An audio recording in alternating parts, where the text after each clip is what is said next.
il y a une phrase de Cicéron qui me vient à l'esprit qui dit « Un champ, aussi fertile soit-il, sans culture, ne produit pas grand-chose. » Et un homme, évidemment, sans culture, il ne produit rien. Et je crois qu'on est un peu dans cet état-là. On a un pays qui est fertile, on a une population fertile, il y a un potentiel qui a des énergies, qui a une énergie extraordinaire, qui est animé de projets, etc. Mais je pense que cette population n'a pas suffisamment de moyens et n'a pas suffisamment de possibilités pour déployer ce qu'elle sait faire à sa juste mesure. Le problème, évidemment, est un problème politique. Il ne faut pas se cacher la face. C'est-à-dire que tout pays est gouverné.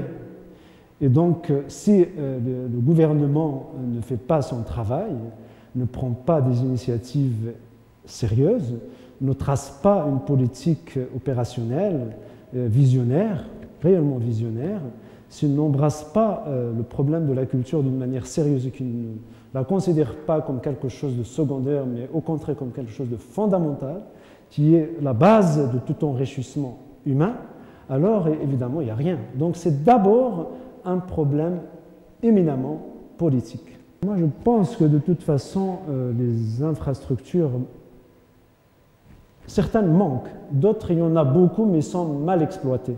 Je vois de plus en plus de centres d'art qui ouvrent, des galeries publiques qui ouvrent.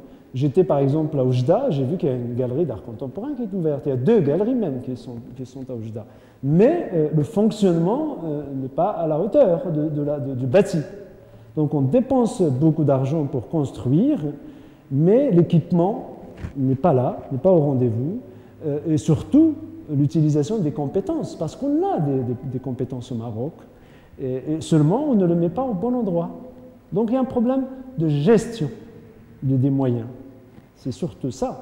Après, évidemment, la question de la diffusion à l'étranger est problématique également, parce qu'on ne peut pas aider la production culturelle dans notre pays si on ne travaille pas d'une manière active pour pouvoir donner un certain rayonnement à l'étranger. Parce qu'en donnant un rayonnement à l'étranger, on donne des possibilités à notre culture de rayonner et donc de se développer davantage. La culture rapporte à la France 10 fois plus que l'industrie automobile. Et pourtant, la France a pas mal d'entreprises de production automobile.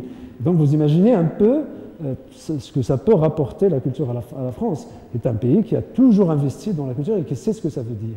Je crois que la culture, évidemment, peut être d'un apport extraordinaire pour le Maroc du point de vue social, peut être un ciment social, un lien social extraordinaire. Avec la culture, on communique, on s'enrichit, il y a toutes sortes de choses qui peuvent se passer au niveau des relations sociales.